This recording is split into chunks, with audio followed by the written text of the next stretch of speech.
Hi, everyone. Welcome to the Happy Wife School show. Happy Saturday or Sunday to some of you listening. It's great to be here. Excited for our topic today: why good men are made to feel wrong in their marriages. Thanks for your patience. Was running a couple minutes behind today, so thanks for holding tight. And a big thank you to Steve and Phil keeping things good in the chat today. So thank you all so much for your help each week and making the chat a really supportive, nice place to be. I read through the chat after the live because I can't read through all of it while I'm here with you guys. And it's so nice to see the comments that you guys have toward each other of what a supportive place it is for you to be when you come and join the live each weekend, and the camaraderie and support and community that's built on these lives. So I love to see that and do see that when I read through the chat at the end of each show. So thank you guys so much. And that's a huge, huge thank you to our moderators keeping an eye out. So you guys do a great job. Speaking of which, Phil's going to be sending me questions at the end of the show. So if you have questions for me related to the topic or other things I discuss on the channel and my perspective here at the Happy Wife School show, put question for Karen throughout the live. Phil's going to gather those and send those to me at the end, and I'll see if there's some there that I would like to answer and would be helpful to the audience. If I don't answer your question, please don't take it personally. It's either I'm not quite clear on the question, or I don't feel comfortable answering it in the moment because it might be something I need to think about for a little bit. So don't take it personally if I don't answer a question. And if you guys can let me know that I'm coming in loud and clear, awesome, Phil. I popped it up and saw that immediately. So thank you so much. All right. So, and hi everyone in the chat. Good to see you. Nice to see some ladies here in the chat joining and listening and learning. Hi, Alice. Nice to see you. All right. So a couple announcements. If you would like to listen to the Happy Wife School show on podcast format, please go check out the Happy Wife School show on Spotify or Apple iTunes. And please go check out my good friend and colleague Josie's YouTube channel. It's called Beyond Remission, a new era of permanent healing. That if you or someone you know struggles with autoimmune diseases like fibromyalgia or Hashimoto's or thyroid issues, or rheumatoid arthritis, things of that nature, and you haven't been able to find the help that you need from doctors or alternative health practitioners, or if you have chronic illnesses such as chronic pain or depression or ADD or anxiety and haven't been able to find the right solution for you, Josie teaches an incredible program and has incredible content to help people permanently heal from autoimmune diseases and chronic illness by working on their emotional state. So you can find the link to her channel in the description below. So please go check that out. And without further ado, let's get started on why good men are made to feel wrong in their marriages. The angle I'm taking with this today and why good men are made to feel wrong in their marriages is looking at why, when as a good man, you bring up issues and problems in the marriage, you're trying to work with your wife to solve the problems and issues so that you can have a good, happy marriage, understanding why you're made to feel wrong in that and why the issues in the marriage never, ever get solved. The reason I want to talk about this today, at a very humbling moment this week at work with my boss and mentor, David, that I'm working on a project and I didn't do something correctly. And he brought it up to get resolved.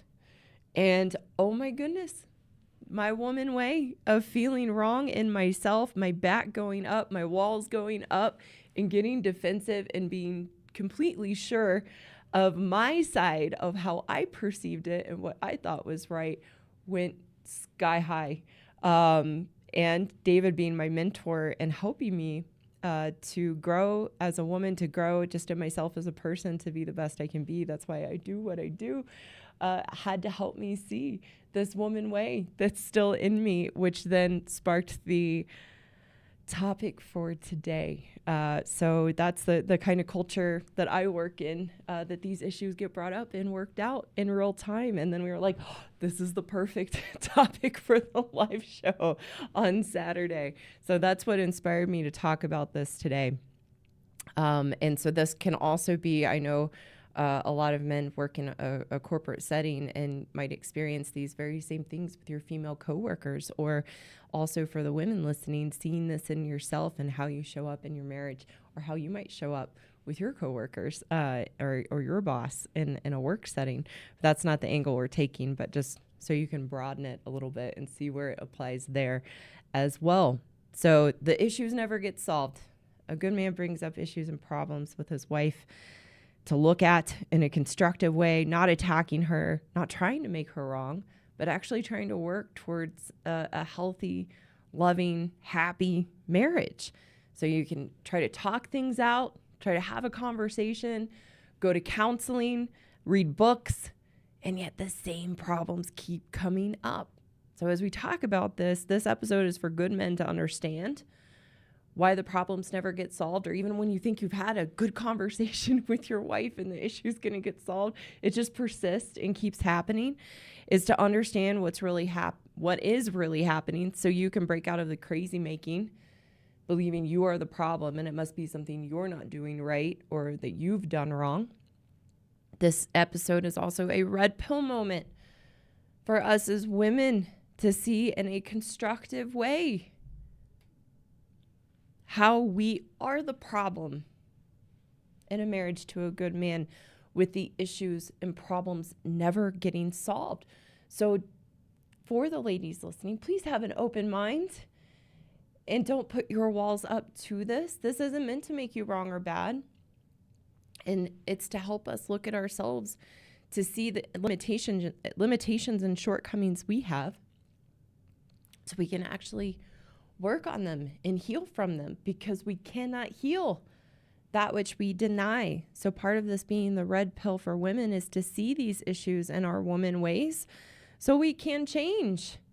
Because if we don't see them, or we continue to live in the story of it's not us, it's our husbands or another person in our lives, this is going to apply in so many different relationships, we can't ever move forward. And the more we live in this pattern, the worse we feel about ourselves, and more we actually perpetuate the issues and problems in the marriage and in other relationships. So be humble. I had to be humble on Thursday when this came up at work, and having to look at myself in a deeper way in this issue, and seeing, oh my gosh, this is still there. And it was a humbling moment, but for a good thing, because now I can keep working on this in myself and continue growing and evolving and getting better. Without a willingness to look at ourselves, the issues never ever get solved. So with the problems continuing to persist in a relationship, the challenge is a good man will keep trying. He'll keep trying to have the conversations. He'll keep trying to help his wife see where he's coming from, and trying to get her on board to solve the issues in the relationship. He'll keep doing the things his wife says he needs to do to solve the issues, but nothing ever gets solved. And a good man will keep doing this until they give up and succumb to the crazy making and just say, it doesn't matter what I do, I'm not bringing it up anymore. But until we look at ourselves as women and wives, the issues will persist. They will never go away. And here's why. Here's the fundamental issue and dynamic going on underneath. And then why a good man always feels wrong is that a good man will bring up a problem in the marriage, say something like the budget or sex, because he's a problem solver. That's the nature of a good man. He wants to put the issues on the table, address them as they come up, because again, he wants to find a solution and make the marriage good and make the marriage work and make it healthy and happy. As women, we are pain avoiders, especially in having to look at ourselves and where we need to step up and where we need to address our own limitations and shortcomings and the behaviors we are bringing into the marriage that are contributing to the issues and problems, such as a budget and sex, which are two of the biggest issues in a marriage. So our husband brings it up. Hey, we need to talk about the budget and your spending, or hey, can we please talk about sex and how we find a solution that works for both of us, because it's not working. So our husbands bring those issues up, or any number of issues, but those are two, like I said, really common ones. And as women, we automatically feel wrong. We automatically feel wrong that we have done something wrong, or even deeper, that we are wrong. And our defenses go up. And we go into attack mode as women and see our husbands and the issues they are confronting us with through the lens, our own internal lens of, I am wrong. And internally, as a woman in that experience, this is what I experienced on Thursday that created the catalyst for this topic. Internally, as a woman in that experience, our husbands bring an issue up. We go into attack mode feeling we are wrong. That internal experience is almost like a short circuit for us. And it's a crazy making within us. And all we can see is through that lens of we've been made to feel wrong. We in that short circuit and internal experience and our own internal crazy making, we then go into projection mode of he's gaslighting me. That's not what's happening. This is what's happening. And this is why he's the problem and what he needs to do for this to get fixed. And we go into that defense into the conversation, projecting that our own internal chaos and feeling wrong in ourselves, project that onto our husbands, that they are wrong. They're not seeing things correctly. This is what needs to happen for this problem to be solved. Or that's not even a problem. Why are you making it a problem? And we are so convincing in that projection and in the gaslighting of our husbands, in that crazy making, that a good man who's been worn down, emasculated, made to feel wrong and bad in the relationship, then doubts himself, believes his wife's side, and then she must be right, I must be wrong, and I must be the problem. That's our own fundamental issue of feeling wrong in ourselves as women, is why we make our husbands as good men so wrong in the marriage. And they internalize that, the men internalize that, believing that they are wrong. And so the cycle starts all over. And the issues persist and they never get solved in the relationship.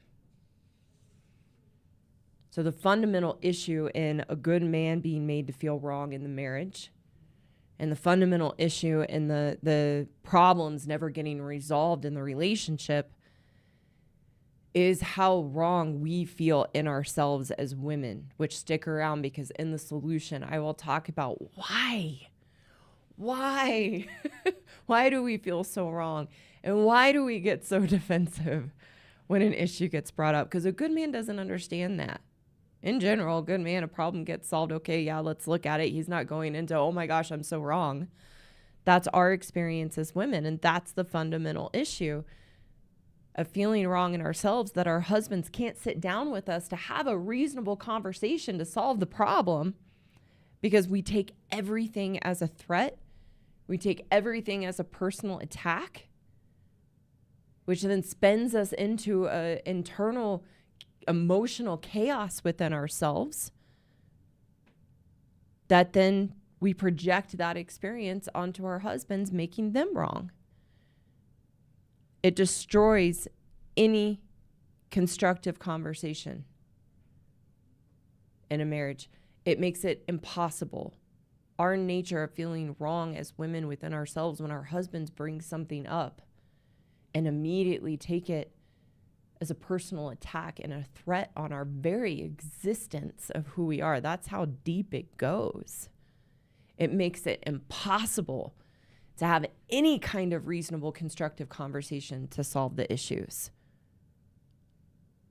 And in that, we turn our husbands into the villain, that they're attacking us and making us wrong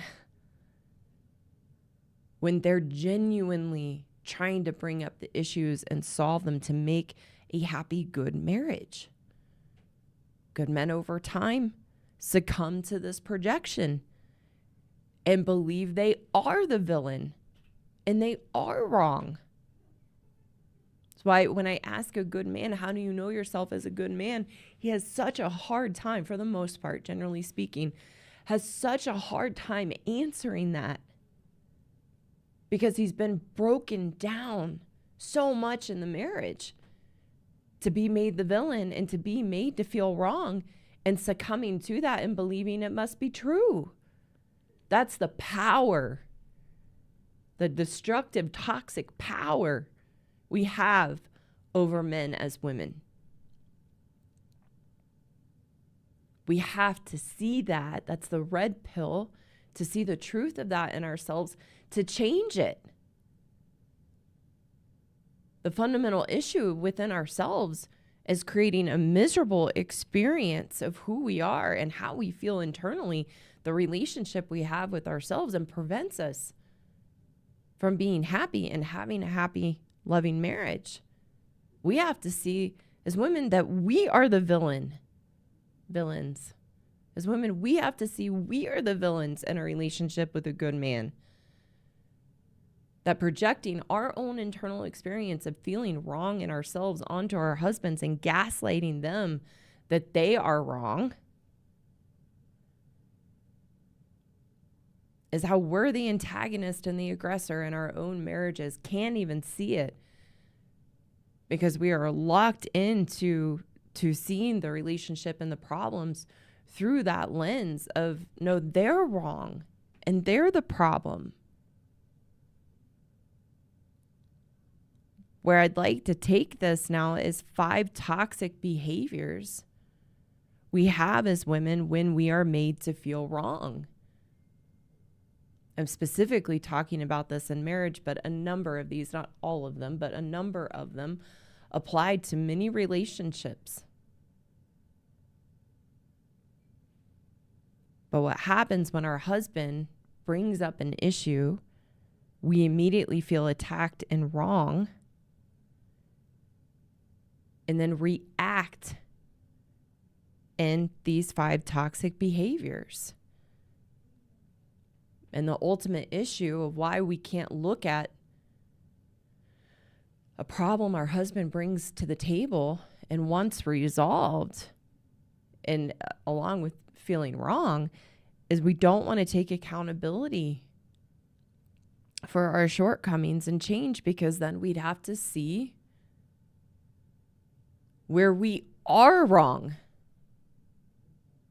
Meaning we've made a mistake, or we have a shortcoming, or we have an unhealthy behavior pattern that's persistent in the relationship and breaking the marriage down and breaking our husbands down. We react in these 5 toxic behaviors to protect ourselves against being exposed, so we never have to look at ourselves and take accountability to change. It's a protective mechanism. And the 5 toxic behaviors are our arsenal to barricade ourselves off and never have to admit where we are wrong and where we do need to improve, and actually follow through to do that. The first toxic behavior is the wall.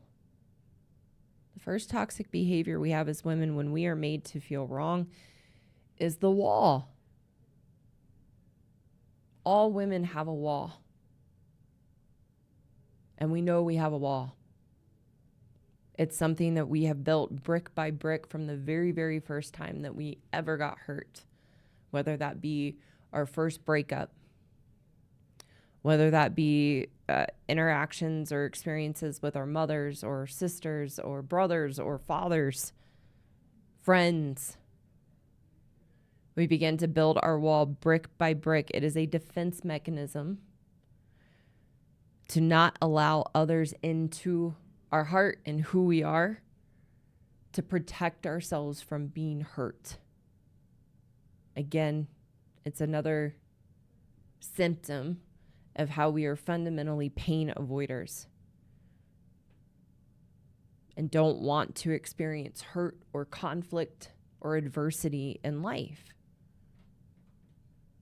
We perceive any challenge, any normal life experience, even if it's difficult, or problems in a relationship, as hurt against us.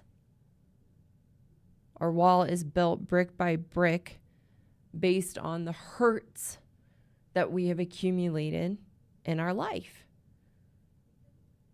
And our husbands are constantly up against that wall that we have built. The wall doesn't happen to us. It is something we build,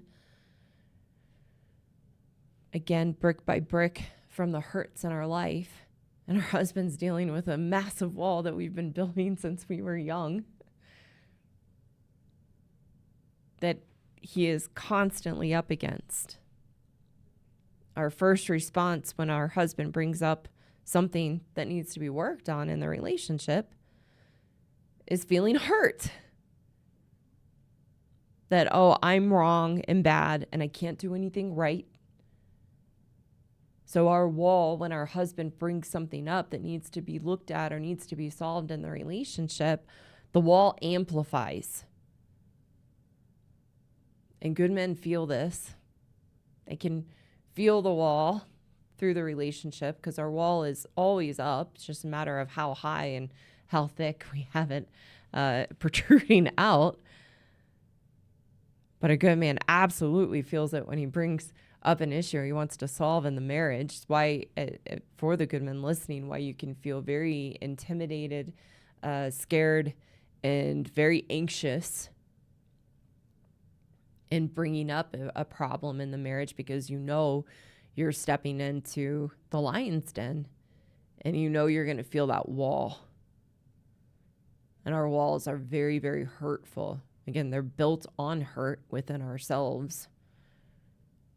And our walls operating in a relationship, especially in our marriages with our husbands, that operation of the wall is to hurt back, to inflict hurt back as retaliation of the hurt we feel within ourselves. And as a good man, you feel that wall amplify when you bring an issue up. And then as women, we filter everything through that wall. And our perception of being made to feel wrong and being hurt, and nothing gets resolved. Every time, or over time, and having to face our wall again and again and feel our wall and being pushed away in the relationship, over time, a good man gives up because the wall has gotten so thick he can't find his wife anymore.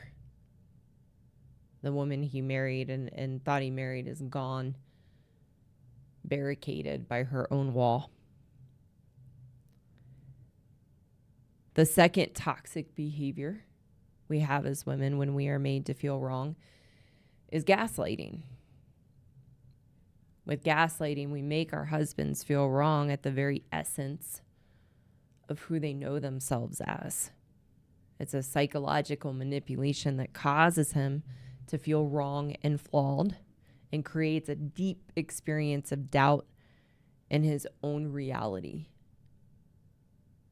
And that's why, again, for the good men listening, you might find yourself throwing in the towel in a conversation, trying to resolve an issue because of the gaslighting and your wife's defense mechanism when you bring an issue up. And she feels wrong, so then she gaslights you to feel wrong. And then you doubt that what you're bringing up is even right, or maybe you're completely off base. And it's something you have to do, not something she has to do, which is what she's convincing you of in the gaslighting. I recently did an episode called Gaslighting Inside the Mind of Your Wife. It's episode 57 under the live tab on the channel, on the YouTube channel. And I would watch that for more in-depth information on the gaslighting. But when you bring something up to solve a problem, your wife gaslights you. And as women listening, we gaslight our husbands to doubt the reality of the issue that you brought up to get solved. So then nothing ever gets solved because we make you wrong and we don't want anything to be solved. We want to perpetuate our victim story that you are the problem and have the problems exist because it's what we can point our finger out to as why we are so unhappy and so miserable. The third toxic behavior we have as women when we are made to feel wrong is withholding sex. We weaponize sex when we feel attacked and personally hurt by the issues being brought up. And we retaliate by taking sex away because we know it's the most important thing to our husbands in the marriage. And this one is a double-edged sword because one of the most common issues that men bring up is, how do I talk about sex with my wife and have her re-engage with sex? Because of these toxic behaviors and our defense mechanisms, good men can't. When they do, as women, we retaliate further by digging in further, becoming more stubborn around sex. Why there are no constructive conversations about sex in the marriage. We withhold to retaliate. We're already withholding anyhow when we're disengaged from sex, and then there's no solution. And then men buy into the gaslighting of all the excuses we have for why we are disengaged with sex. And it's really just another toxic tool in our arsenal to make men feel wrong and like they're the problem and to have the power and control in the relationship. The fourth toxic behavior that we have as women when we are made to feel wrong, we never apologize. The reason we never apologize when we are reactive and hurtful is we would have to admit we are wrong. If we ever do apologize, it's to get past the discomfort we feel in the conflict, but then we never follow through to change because a true apology requires change of the behavior. But we never follow through to change because we don't mean our apologies if we do apologize, because we'd have to admit that we are wrong. Internally, we are convinced that we are right. We convince ourselves that we are right because we can't admit that we're wrong. And that entrenches us in camp victim, not wanting to look at ourselves and not have to admit where we are wrong. The fifth toxic behavior we have as women when we are made to feel wrong is crazy making. Crazy making is when a man gets trapped in the emotional turmoil of his wife's experience of being wrong in herself. A man in the crazy making feels a sense of complete destruction of their own reality and literally makes a good man feel like he is going crazy, that nothing he knows to be true or right is real. It's why so many men comment to me or on the videos, "Thank you so much for helping me to know I'm not crazy and helping me regain my sense of sanity." because they've been made to feel crazy in the marriage or relationship. All of the behaviors that I have shared, the wall, gaslighting, withholding sex, never apologizing, are the arsenal of which, as women, we create the crazy making in a marriage or relationship.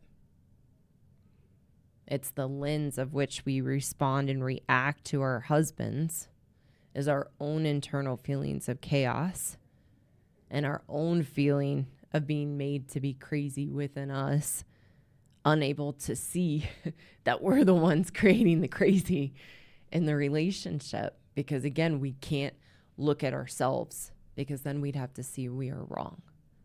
So these are the 5 toxic behaviors that we have as women when we are made to feel wrong, specifically in a marriage: the wall, gaslighting, withholding sex, never apologizing, and crazy making. So what's the solution? What's the solution to a woman feeling fundamentally wrong and then constantly in that projecting onto her husband that he is wrong, and a good man always feeling wrong in the marriage or relationship? So I'm going to talk to the women first.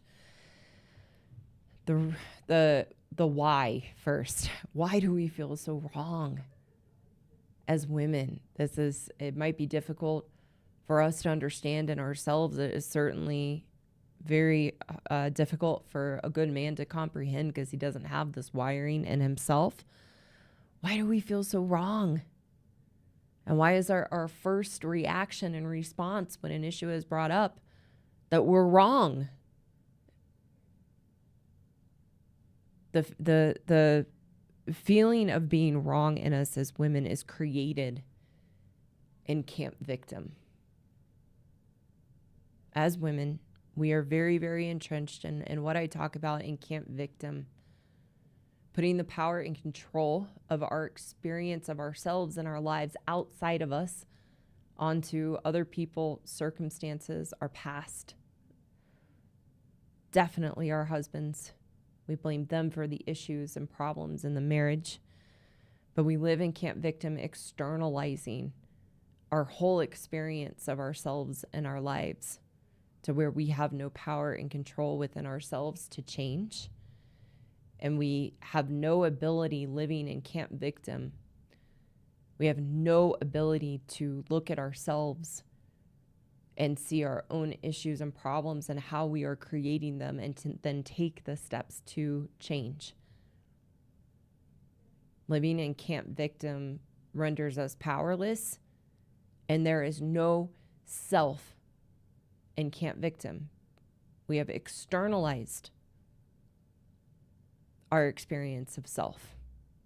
So there's in that no one to look to within ourselves, as why the problems persist and why we have the experience we have. What happens in that when we live in camp victim, blaming our husbands, blaming our upbringing, blaming our past, blaming our parents, blaming anything and everything we can think of for our experience. The problem in that is we still see ourselves make the same mistakes, have the same unhealthy behavior patterns, make the same unhealthy choices over and over and over again, which leads us to beat ourselves up of why we can't change, why we have the same insecurities, why we have the same patterns, why we make the same choices that make us feel so miserable. We see ourselves doing that. But there's no change, which is why we beat ourselves up, which internally, in beating ourselves up, is the pattern and behavior that makes us feel so wrong in ourselves. Let me be very clear It is not your upbringing. It's not your parents. It's not your husband. It's not your ex-husband. It's not your ex-boyfriends. It's not the patriarchy. It's not society. It's not magazines and social media and models and the expectations put on us of how we're supposed to look as women. Whatever it is in your victim story, it is not those things that make you feel wrong in yourself. I used to think it was all those things too. It's not.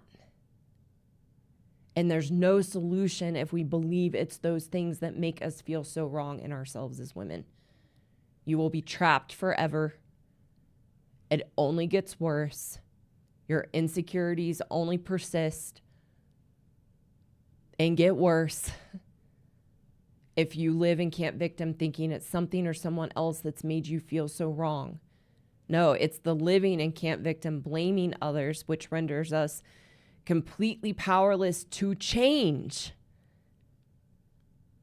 And the hard, difficult part is we cloud our awareness and cloud our perception when we live and can't victim, so we can't see any of this. That's why I'm here and trying to help women see this.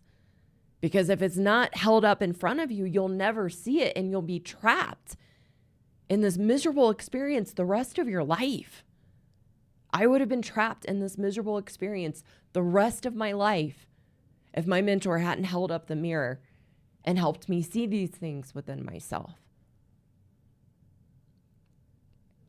When you live and can't victim thinking it's everyone else, and you watch yourself do the same things over and over and over and over and over again, we beat ourselves up, which makes us feel wrong. That's it. That's the root cause. There's no other reason. Even the men listening, it's not your wife's upbringing. It's not her parents. It's not her trauma. It's that we are stuck in being victims, and in that beat ourselves up mercilessly for our problems and patterns and choices, which makes us feel wrong, depletes us of any sense of value in ourselves, depletes us of any confidence, any secureness in who we are, that we are feel fundamentally wrong within ourselves, then can't see that and project that onto our husbands and others in our lives. It's us. We're the problem. When you can see that and understand that and accept that in yourself, that you are the problem and it's not your parents, it's not your upbringing, it's not your past, it's not your circumstances, it's not your husband, it's you. It is incredibly empowering because now you can change. You can break out of the shackles of beating yourself up, of emotionally beating your husband up or others in your life. Take constructive steps forward to change. Feel good about yourself internally. Accept yourself for your shortcomings and flaws and all the wonderful parts of who you are as well. And then actually project that good feeling of who you are onto your husband and your life in different relationships. I call that the path of learning to be happy, moving from can't victim to can't take responsibility. I am the problem, and the life I have and the experience I have is because of me and my choices and decisions, not what's happened to me, which actually through that process of making that journey makes us feel important to ourselves, that I'm worth it to break out of this and eat some humble pie and take responsibility and change. And creates a deep sense of value in oneself where you can accept who you are and want to be you and want your life and feel that nothing is missing, which I define as the experience of being happy. It's a healthy relationship with yourself and feeling good about who you are by learning to live and can't take responsibility and doing the things to show yourself that you are important and that you matter, which then you can make changes on the unhealthy behaviors you have. Stop beating yourself up. Feel good in yourself so that you stop emotionally beating your husband up or other people in your life. It can have a healthy, happy marriage. That's what I teach in my happiness course. You can click the link below to learn more about it and apply for it. And now I want to talk a little bit to the men and the solution for men and always being made to feel wrong in your marriage, specifically around bringing issues and problems up with your wife and it exploding on you, that nothing gets solved and your wife just makes you feel wrong and that you're the problem and she doesn't need to look at anything in herself. Our response out of an issue being brought up is being defensive. So many of you have asked, why is my wife so defensive? If I bring anything up, she's so defensive.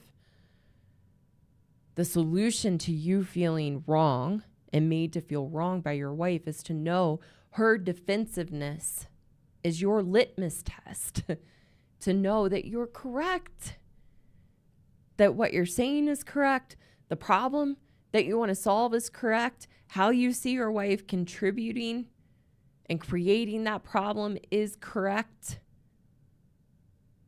so that you are not sucked into the gaslighting and the crazy making that you are wrong.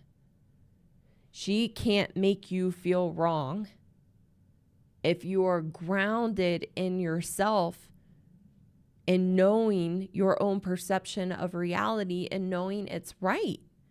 Not in a egotistical way or any negative way at all. Just knowing, I know myself. I know the experience of me. And I know this is what's happening.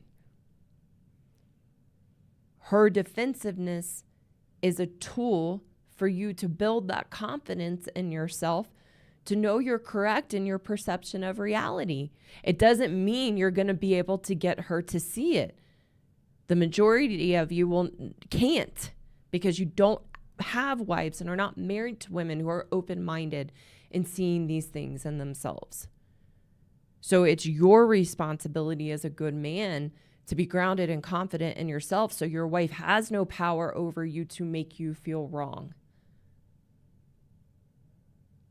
And her defensiveness is actually can become a constructive tool for a good man to begin to rebuild his confidence and strength, to know his perception of what's happening is real and reasonable and correct, so that you are no longer sucked into the gaslighting, that you are wrong and that you are the problem. The challenge for good men is it is not in your wiring to have walls, to gaslight, to withhold from your wife, to withhold apologies. It's not within you to create crazy making in your relationship. It's not your nature. So you have to educate yourself to understand what these toxic behaviors look like, not making your wife bad or wrong. Again, everything I'm talking about, really important reminder, happens on a spectrum. Some men are really in it because they are married to women high on the spectrum of these issues and problems, and they are just on steroids.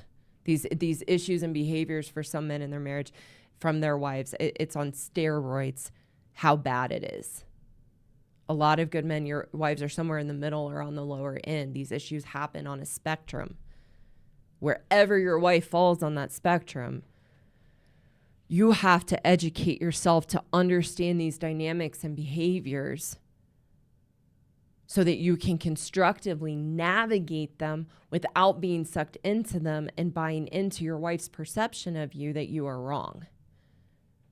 That's how you build a strength in yourself, unlike any strength you could build in any other context in your life. And it doesn't mean then that you convince your wife or try to convince your wife. It will only make things worse. I teach men, if you're going to bring an issue up, It's better to go into it testing the reality of your wife in a constructive way to see, is she open to changing? And the more defensive she gets, the more she makes you wrong, the longer she persists in those behaviors, not wanting to change, shows you the reality of the woman that you are married to, so that you can make a choice on the relationship to either stay or to navigate it the best you can, again, based on your values and what's most important to you and what your priorities are in your life, so that you're maintaining your own sanity, regardless of how your wife is showing up or not showing up. So when she gets defensive and you start to understand, oh, this means I'm correct, or she wouldn't be having this reaction, it's not then about trying to convince her to see it. That will only make things worse. It's about understanding and seeing and knowing the reality of your wife, so you're no longer giving her the power that she's correct. She knows how things are supposed to go, and her perception of things is right. Which, again, through that process allows you to rebuild your strength and confidence. And this is what I teach men in the Marriage Rescue Course for Good Men Only. It's rescuing yourself from the crazy making in the marriage and seeing things for what they are, so that you rebuild your strength and confidence as a good man and can navigate the issues constructively and make a choice about the relationship and take responsibility for that choice. And you can find the link below to learn more about the course and apply. Thank you guys so much for joining me today. This was a good spin on some different issues I have talked about, I think, and enjoyed talking about this with you and teaching. So please give the video a like if it was helpful to you. Share it with someone you know that it could help, and consider subscribing if you're not subscribed already. I'm going to take a sip of water and I'm going to head over to the chat, and Phil's going to send me some questions, hopefully, and we'll see where that takes us. So hold on just a moment. All right. Got fired up talking to the women there in the solution. Never know when that's going to come out. And please know when I do that, it's meant so you can hear me. I need that sometimes. Sometimes I'm so dug in to my perception, and I need a directness to wake me up and be able to change. Oh, thank you, Love Grows, one of the women that is consistently on the channel. Such a great message today. Straight truth. As a married woman, I'm thankful for you, Karen. Thank you so much. I'm grateful for you and your support in the channel. And thank you. I just saw your message, Phil. Thank you for sending questions. Salty, good to have your son here again. Logan, nice to have you. Let's see. All right. I like that choice. Sunday sermon came early. Yep. All right. I'm going to head over to the questions and comments that Phil sent over. And I do read through the chat, guys. It moves fast, and it's not my strength. I have certain strengths and certain things that are not my strength. And reading through the chat while I'm live is not a strength of mine. There's a lot of really good stuff in there, but it filters fast on my end and it keeps going. So it's just I watch some YouTubers and podcasters, and they're like on it and being there real time with the chat. And I have just learned over time it's not my strong suit. So I do the best I can in it, but please know that I always read through it after the live stream. And that's why I have Phil and sometimes Evo sending me the questions, because that helps me so much. Still unable to locate the video when you and Adam were on a month ago. Specifically, where can I find it and what is it called? It is under, let me give you the absolute correct title here. It is under the video tab. So if you go to the homepage of the Happy Wife School YouTube channel, and you click the video tab and you look at the videos, it's going to be called The Dance, What a Happy Marriage Really Looks Like. The thumbnail is Your Good Man is Waiting for You. Right now, as it stands, 1, 2, 3, 4, 5, 6, 7, 8, 9, 10. It's the 10th video down from the top if you have it on latest. And that's where you will find the video with Adam. So thanks for the question. All right. Yes, that's a great question, Chris. Thank you so much. Karen, do you still have to fight against your inner voice and walls still, even after you have been red pilled? So great question. How I would describe it, it isn't a fight against myself. If I try to fight against my internal wiring as a woman and the different shortcomings and flaws I have in those woman ways, if I try to fight them, it doesn't work. I can't overcome them, be in control of them, and choose to show up in the goodness of who I am and how I want to be in my marriage and in my life and in different relationships. So I describe it as it's an understanding and acceptance of myself. Just as humans in general, when we understand and accept our weaknesses and limitations, we don't deny them or push them away. We embrace them and understand them in ourselves. That's what actually gives us control in a constructive way to overcome them and strengthen the good and best parts of who we are. So I have to be self-aware. That's self-awareness, to understand myself and my behaviors to be able to change. When I have self-awareness of my woman ways and I don't make myself wrong for them, I don't blame anyone for them, and I take responsibility that, hey, God made me to be a woman. This is the fight I have within myself of the wrong word, because I'm saying I don't fight them. The shortcomings I came with in my wiring, then I can have control over that and change. And then it's a learning and growing from them and knowing it's a journey. And I never know what life is going to bring me or what test God's going to put in front of me. Like Thursday with my boss and mentor, that's going to bring up a woman way or something in the not so great parts of me that I can grow and learn from and strengthen my self-awareness and character, really, and integrity to choose to show up as my best. And what that actually takes isn't a fighting that within myself. What it actually takes, and what I teach women in my happiness program, it takes a commitment to ourselves. It's a commitment to ourselves. So I have a commitment to myself to do and be the best I can be for me. And then everybody gets the benefit. If I try to be the best I can be for everybody else, I will actually dig myself into camp victim because I'll be resentful and expecting something back in return. So the framework I work from and what I teach women is we have to have a commitment to ourselves. I want to be the best I can be for me because of the kind of person I want to be and the character and integrity I want to have and know myself as.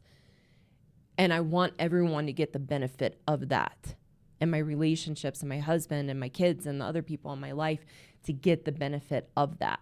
But I have to do it for me because of who I want to be. So I embrace my woman ways after being red pilled.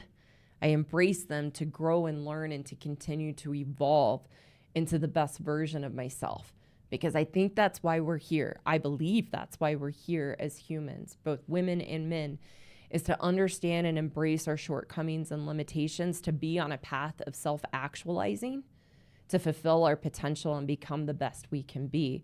We just have different limitations and shortcomings, men versus women, because we are wired differently. We are different. And that's why it's so important for men and women to understand we're never going to think like each other and see things exactly the same way, because we are wired different. But we have whatever shortcomings and limitations we have, I believe, because then that's our path and journey in life to grow and learn and self-actualize, not to mention then the challenges and adversities that come in life that are just a part of it, that bump us up against those limitations within ourselves so we can grow and learn. So it's actually an embracing, and to know, that's why I say I'm not perfect. I've grown so much. I'm not the same person I was a year ago, 2 years ago, 3 years ago, 5 years ago, 10 years ago, being on this path. And that's because I continue to embrace my shortcomings, to grow and learn from them as a pathway to find the really good parts of who I am, so I can strengthen those and bring those into my marriage, bring them into my life and into my calling, is how I see what I'm doing. So thank you for that question. That lent to some good teaching. So thank you, Chris. Is it wrong for a woman to be clingy? Good question. I'm not going to say it's wrong. When we perceive these behaviors as wrong, then that's how we end up beating ourselves up, and there's no constructive path forward from that. So it's not wrong, but it is deeply unhealthy. Being clingy is deeply unhealthy.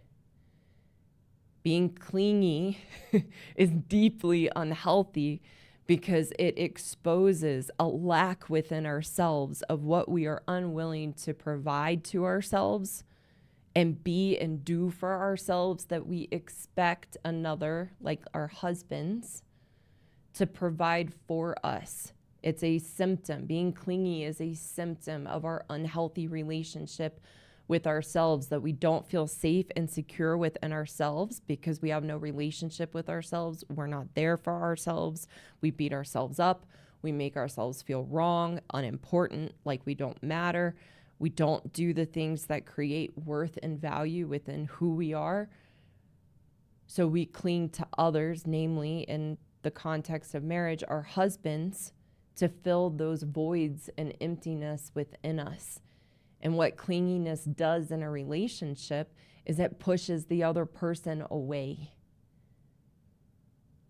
So for us as women, when we're clingy, because it's like we're sucking the life out of our husbands to provide us what we won't provide ourselves, it actually pushes them away.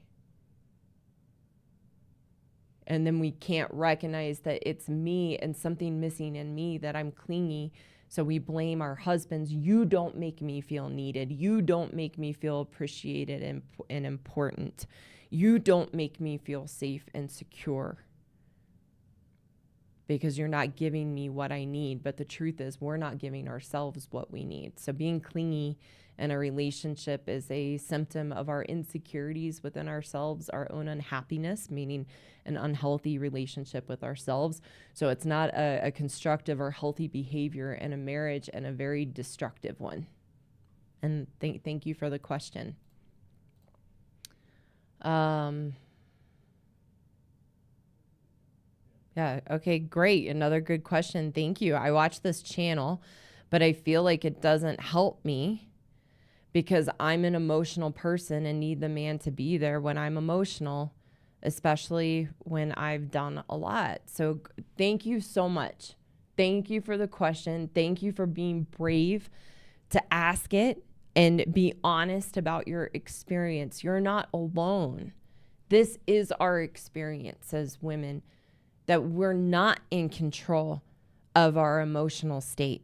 This is our victim story. No one's ever taught us that we can actually be in control of our emotional state, and not in a way by suppressing and avoiding our emotions, but understanding that when we live in camp victim, believing it's the other people and circumstances in our lives making us emotional, we're not in control. And we've been taught that's just we've been taught being emotional is just how we are as women. We've never been taught that we can actually be in control of it, and that it's not your husband's or boyfriend or partner's responsibility to be there for you emotionally. We have to learn to be there for ourselves emotionally. Then we can actually overcome the emotional storm within us and navigate it and feel really good about ourselves and confident and strong, because we're there for ourselves. And a good man will be right there waiting for you. Good men want to care for us. They want to do whatever they know they can do to make us feel loved and cared for. But if we're not doing that for ourselves, there's nothing they can do to be there for us emotionally, because we're not there for ourselves emotionally. So what you've shared, and thank you for being brave and asking it, but this is the excuse you have, and this is the victim story that you live in. It's an excuse. Well, I'm emotional. Welcome, and I say this in a kind way, welcome to the club. We are emotional as women, but it results from an unhealthy relationship with ourselves, that we can actually learn to understand our emotions, navigate them, and not let them run our lives, and then use them as a weapon in our relationship. So it's getting curious and asking yourself, why am I so emotional? And what do I need to do to be there for myself in that, and resolve that in myself, so I'm not a victim and putting that burden and responsibility on my husband or boyfriend. So thank you. Question for Karen: why doesn't the wife stop it? This is the tough part. When we live in camp victim, we're so clouded in our reality. We live in a delusional reality. We really, really, really buy in to our own story and delusions that it's our husbands who are wrong in the problem. That's why we don't stop it. The only way a woman's going to stop it is if she has a red pill moment and an awakening to see herself in these issues, and then actually wants to change. So not making excuses, but explaining the psychological mechanism happening that a woman renders it impossible for her to stop it. And these are the dynamics. And the good news is there's plenty of women out there that want to wake up and see these things and change. It's not the majority, but that's life. So that's why, because we're in victim. That's why we don't stop it, because we feel entitled to our behavior, and we have genuinely bought into our story that it's our husbands that are the problem, and we feel justified and entitled in our unhealthy behaviors and truly believe that they are the problem, not us. That's why we don't stop it. Good question. Great questions today, guys. Thank you. What is the best, and thanks for those that are hanging out. Anyone that's got to run, thanks so much for being here. I appreciate your support very much. What is the best way to react when your wife accuses you of gaslighting her when she is really gaslighting you? The best way to react is, one, to know in yourself, okay, I'm in it. This is the crazy making. She's gaslighting me. The more you try to help her or want her to see it's her, the worse it's going to get. So the best thing is to be grounded in yourself, to know, no, I'm not gaslighting. If you are a good man, then you want to know I'm not a gaslighter. I don't even know what that looks like or how to do that. So you have to know that in yourself and be confident and strong in yourself to know, no, it's not you. And the best thing in that moment, if you're married to a woman who is not willing to look at herself and change, is in the conversation to say, I know who I am. What you're telling me about what I'm doing and who I am is not me. And I'm not going to continue this conversation right now. It's not healthy when we're worked up and in this state, and you're worked up and in this state and being emotional. If you'd like to come back to it later, I will be here. Or you can also just act indifferent. Okay. Well, I'm going to go for a run. All right. Okay. Well, I'm going to go watch my show now and just be indifferent to it. And she's baiting you and trapping you and trying to get you to react. So the best thing you can do is don't react and end the conversation. Yeah. Good question. My wife really hates me continually. Is it because I'm the one person who tells her the truth about her while her friends and family play along and never cross her? No, your wife projects a hate onto you because she hates herself. She has a self-hatred within herself that then she projects onto you as the cause and the problem in the relationship, so she doesn't have to face herself.